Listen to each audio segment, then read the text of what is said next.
வணக்கம் நேயர்களே, ஐரோப்பிய செய்திகளின் மதிய நேர செய்திகள். முதலில் தலைப்புச் செய்திகள். நேட்டோ ராணுவ பயிற்சியில் அமெரிக்காவுக்கு போட்டியாக செயற்கை நுண்ணறிவு தொழில்நுட்பத்தை சோதிக்கும் பிரான்ஸ். உலகிலேயே அதிக மன அழுத்தத்தை தரும் விமான நிலையங்களின் பட்டியல் லண்டனை முந்தியது மான்செஸ்டர்.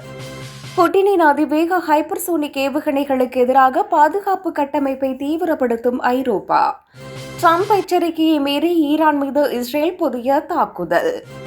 பிரிட்டனில் பொருளாதார நெருக்கடி, 400 கடைகளை மூட திட்டமிட்டுள்ள பிரபல வணிக நிறுவனம், அதிரடி தள்ளுபடி விற்பனை தொடக்கம். செர்னோபில் அணுக்கழிவு மையத்தில் ரஷ்யா தாக்குதல், அதிபர் செலன்ஸ்கி கடும் கண்டனம். ஜெர்மனி விமான நிலையத்தில் ஏற்பட்ட பரபரப்பு, மீண்டும் இயக்கப்படும் விமானங்கள். ஈரான் தாக்குதல் நடத்த திட்டமிட்டால் ஏவுகணைகள் உங்கள் மீது பாயும், இஸ்ரேல் எச்சரிக்கை. இனி விரிவான செய்திகள். நேட்டோ அமைப்பின் ராணுவ கூட்டு பயிற்சியில் பிரான்ஸ் நாடு தனது புதிய செயற்கை நுண்ணறிவு போர்க்கள தொழில்நுட்பத்தை சோதித்துள்ளது. நேட்டோ அமைப்பின் ராணுவ கூட்டு பயிற்சியில் பிரான்ஸ் நாடு தனது புதிய செயற்கை நுண்ணறிவு போர்க்கள தொழில்நுட்பத்தை சோதிக்க உள்ளது. அமெரிக்காவின் பாலந்தீர் நிறுவனம் தயாரித்த மேவன் என்ற தற்போதைய கட்டுப்பாட்டு தொழில்நுட்பத்திற்கு மாற்றாக இது உருவாக்கப்பட்டுள்ளது.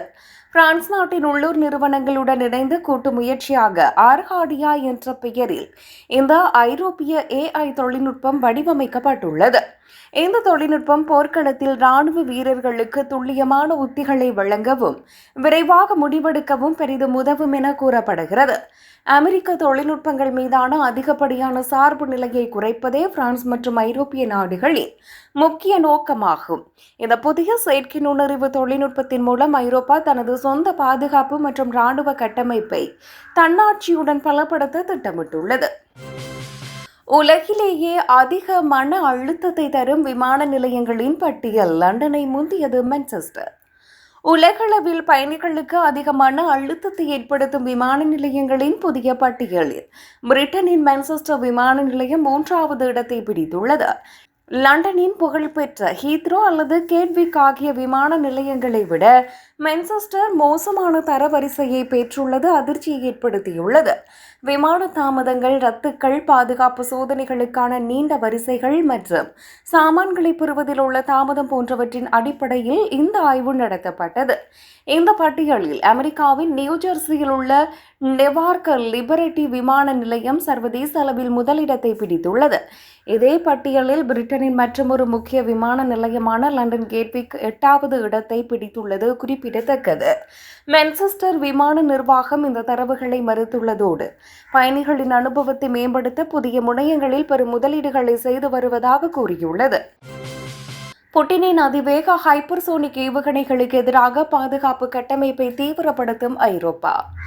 ரஷ்ய அதிபர் விளாடிமிர் புட்டினின் அதிவேக ஓர்ஸ்னிக் போன்ற ஹைப்பர்சோனிக் ஏவுகணை அச்சுறுத்தல்களை எதிர்கொள்ள ஐரோப்பிய நாடுகள் தங்களது பாதுகாப்பு கட்டமைப்பை அவசரமாக பலப்படுத்த திட்டமிட்டுள்ளன. லண்டனில் நடைபெற்ற உயர்மட்ட கூட்டத்தில் பிரிட்டன், உக்ரைன், பிரான்ஸ் மற்றும் ஜெர்மனி ஆகிய நாடுகளின் தலைவர்கள் இந்த அவசர தேவை குறித்து முக்கிய ஆலோசனைகளை நடத்தினர். ரஷ்யாவின் நவீன ஏவுகணைகளை நடுவானிலேயே தடுத்து அழிக்கும் இன்டர்செப்டர் ரக ஆயுதங்களின் உற்பத்தியை ஐரோப்பாவில் கணிசமாக அதிகரிக்க முடிவெடுக்கப்பட்டுள்ளது. ஹைப்பர்சோனிக் ஏவுகணைகளை முறியடிப்பதற்கான கூட்டு பாதுகாப்பு மற்றும் ஆழமான தாக்குதல் திறன்களை மேம்படுத்தவும் தலைவர்கள் வலியுறுத்தியுள்ளனர். ஐரோப்பிய ஒன்றியத்தின் ஹைடிஸ் திட்டத்தின் கீழ் அடுத்த தலைமுறை ஏவுகணை எதிர்ப்பு தொழில்நுட்பத்தை உருவாக்கும் பணிகள் தற்போது தீவிரமடைந்துள்ளன. ஆயுத உற்பத்தியை பெருக்குவதோடு மட்டுமின்றி தற்போதைய எல்லை கட்டுப்பாட்டு பகுதிகளை அடிப்படையாக கொண்டு ரஷ்யா உடனடி போர் நிறுத்தத்திற்கு உடன்பட வேண்டும் என கோரிக்கை விடுத்துள்ளன. ட்ரம்ப் எச்சரிக்கையை மீறி ஈரான் மீது இஸ்ரேல் புதிய தாக்குதல். அமெரிக்க அதிபர் ட்ரம்ப் எச்சரித்த நிலையிலும் ஈரான் மீது இஸ்ரேல் ராணுவம் புதிய வான்வழி தாக்குதல்களை நடத்தியுள்ளது. முன்னதாக இஸ்ரேல் மீது ஈரான் ஏவுகணை தாக்குதல் நடத்தியதை தொடர்ந்து பிராந்தியத்தில் பதற்றம் அதிகரித்துள்ளது. இந்த விவகாரத்தில் இஸ்ரேல் பதிலடி கொடுக்கக்கூடாது என்றும் அது அமைதி பேச்சுவார்த்தையை பாதிக்கும் என்றும் ட்ரம்ப் கூறியிருந்தார். ஈரானின் ஏவுகணை தாக்குதலுக்கு பிறகு இஸ்ரேல் பிரதமர் நெதன்யாகுவை ட்ரம்ப் தொலைபேசியில் தொடர்பு கொண்டு அமைதி காக்குமாறு வலியுறுத்தினார். ஆனால் ட்ரம்பின் வேண்டுகோளையும் மீறி ஈரானின் மத்திய மற்றும் மேற்கு பகுதிகளில் உள்ள ராணுவ இலக்குகளை இஸ்ரேல் தாக்கியுள்ளது. இதனால் ஏப்ரல் மாதம் போடப்பட்ட தற்காலிக போர் நிறுத்த ஒப்பந்தம் முற்றிலும் முறியும் அபாயம் ஏற்பட்டுள்ளது. பிரிட்டனில் பொருளாதார நெருக்கடி 400 கடைகளை மூட திட்டமிட்டுள்ள பிரபல வணிக நிறுவனம் அதிரடி தள்ளுபடி விற்பனை தொடக்கம். பிரிட்டனின் வணிக வீதிகளில் மிகவும் பிரபலமான ஒரு பெரிய சில்லறை வர்த்தக நிறுவனம் நாடு முழுவதும் உள்ள தனது 400 கடைகளை நிரந்தரமாக மூட திட்டமிட்டுள்ளது. ஆன்லைன் ஷாப்பிங் கலாச்சாரத்தின் வளர்ச்சி, கடைகளுக்கான அதிகப்படியான வாடகை மற்றும் வரி சுமை போன்ற பொருளாதார காரணங்களால் இந்த முடிவு எடுக்கப்பட்டுள்ளது. கடைகள் மூடப்படுவதற்கு முன்னதாக வாடிக்கையாளர்களை ஈர்க்கும் வகையில் அனைத்து பொருட்களுக்கும் பெரும் தள்ளுபடியுடன் கூடிய அதிரடி தள்ளுபடி விற்பனை தொடங்கப்பட்டுள்ளது. இந்த திடீர் மூடல் நடவடிக்கை காரணமாக அந்த நிறுவனத்தில் பணிபுரியும் ஆயிரக்கணக்கான ஊழியர்களின் வேலைவாய்ப்பு மற்றும் வாழ்வாதாரம் பெரும் கேள்விக்குறியாகியுள்ளது. சமீப காலமாக பிரிட்டனில் ஏற்பட்டுள்ள கடுமையான நிதி நெருக்கடியால் பல பெரிய மற்றும் பாரம்பரியமிக்க வணிக நிறுவனங்கள் நலிவடைந்து வருவதற்கு இது மற்றொரு சான்றாகும். வணிக வளாகங்கள் காலியாவதால் உள்ளூர் பொருளாதாரம் பாதிக்கப்படுவதை தடுக்கவும் ஊழியர்களின் நலனை பாதுகாக்கவும் அரசு விரைந்து நடவடிக்கை எடுக்க வேண்டும் என கோரிக்கை எழுந்துள்ளது. செர்னோபில் அணுக்கழிவு மையத்தில் ரஷ்யா தாக்குதல், அதிபர் செலன்ஸ்கி கடும் கண்டனம். உக்ரைனின் செர்னோபில் அணுமின் நிலையத்திற்கு அருகே உள்ள அணுக்கழிவு சேமிப்பு மையத்தின் மீது ரஷ்யா ட்ரோன் தாக்குதல் நடத்தியுள்ளது. இந்த தாக்குதலை மிகவும் கொடூரமானது என்று வர்ணித்துள்ள உக்ரைன் அதிபர் செலன்ஸ்கி, ரஷ்யா திட்டமிட்டே அணுசக்தி மையங்களை இலக்கு வைப்பதாக குற்றம் சாட்டியுள்ளார். அதிர்ஷ்டவசமாக தாக்குதல்களுக்கு உள்ளான கட்டிடத்தில் அந்த சமயத்தில் அணுக்கழிவுகள் எதுவும் இல்லாததால் பெரும் விபத்து தவிர்க்கப்பட்டது. இந்த தாக்குதலால் அப்பகுதியில் கதிரியக்க பாதிப்பு ஏதும் ஏற்படவில்லை என்றும் கதிரியக்க அளவு சாதாரணமாகவே உள்ளதாகவும் அதிகாரிகள் உறுதிப்படுத்தியுள்ளனர். சர்வதேச அணுசக்தி முகமை இந்த சம்பவத்திற்கு தனது ஆழ்ந்த கவலையை தெரிவித்துள்ளதுடன் விரைவில் அங்கு நேரில் ஆய்வு நடத்த உள்ளதாகவும் கூறியுள்ளது. அணுசக்தி பாதுகாப்பிற்கு ரஷ்யா தொடர்ச்சியாக அச்சுறுத்தல் ஏற்படுத்தி வருவதால் உலக நாடுகள் ரஷ்யா மீது கூடுதல் அழுத்தங்களை செலுத்த வேண்டும் என உக்ரைன் கோரிக்கை விடுத்துள்ளது. ஜெர்மனி விமான நிலையத்தில் ஏற்பட்ட பரபரப்பு, மீண்டும் இயக்கப்படும் விமானங்கள்.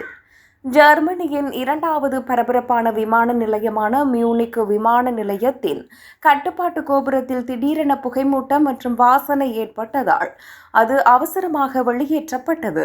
விமான போக்குவரத்தை கட்டுப்படுத்தும் இந்த கோபுரம் பாதுகாப்பு காரணங்களுக்காக உடனடியாக காலியாக்கப்பட்டதால் விமான சேவைகள் அனைத்தும் தற்காலிகமாக நிறுத்தி வைக்கப்பட்டன. உள்ளூர் நேரப்படி இரவு 8:33 மணிக்கு இந்த அவசர நிலை ஏற்பட்டதை தொடர்ந்து தரையிறங்க வேண்டிய பல விமானங்கள் வேறு விமான நிலையங்களுக்கு திருப்பிவிடப்பட்டன. சம்பவ இடத்திற்கு விரைந்த தீயணைப்பு துறையினர் தீவிர சோதனை நடத்தியதில் அங்கு தீ விபத்தோ அல்லது பெரிய அளவிலான ஆபத்தோ ஏதுமில்லை என்பது உறுதி செய்யப்பட்டது. இதனைத் தொடர்ந்து சுமார் 2 மணி நேர தடைக்கு பிறகு இரவு 10:15 மணியளவில் மியூனிக் விமான நிலையத்தில் விமானங்கள் மீண்டும் இயக்கப்பட தொடங்கின. திடீர் இடையூறு காரணமாக பல விமானங்கள் தாமதமாக இயக்கப்பட்டதால் பயணிகள் தங்களது விமான நிறுவனங்களை தொடர்பு கொண்டு பயண விபரங்களை சரிபார்க்குமாறு அறிவுறுத்தப்பட்டுள்ளனர். ஈரான் தாக்குதல் நடத்த திட்டமிட்டால் ஏவுகணைகள் உங்கள் மீது பாயும், இஸ்ரேல் எச்சரிக்கை. ஈரான் தங்களுக்கு எதிராக ஒரு பெரிய அளவிலான தாக்குதலை நடத்த திட்டமிட்டு வருவதாக குறிப்பிட்டு இஸ்ரேல் அதற்கு தகுந்த பதிலடி கொடுக்கும் என அதிர்ச்சியூட்டும் எச்சரிக்கையை விடுத்துள்ளது. ஈரான் எங்களை தாக்க துணிந்தால் ஏவுகணைகள் நேரடியாக அவர்கள் மீதே பாயும் என்று இஸ்ரேலிய பாதுகாப்பு தரப்பு மிக கடுமையான வார்த்தைகளில் அச்சுறுத்தியுள்ளது. பிராந்தியத்தில் பதற்றம் அதிகரித்துள்ள நிலையில் ஈரானின் எந்தவொரு ஆக்கிரமிப்பு நடவடிக்கைக்கும் மிக கடுமையான மற்றும் பேரழிவை ஏற்படுத்தக்கூடிய பதிலடி காத்திருக்கிறது என்று இஸ்ரேல் தெளிவுபடுத்தியுள்ளது.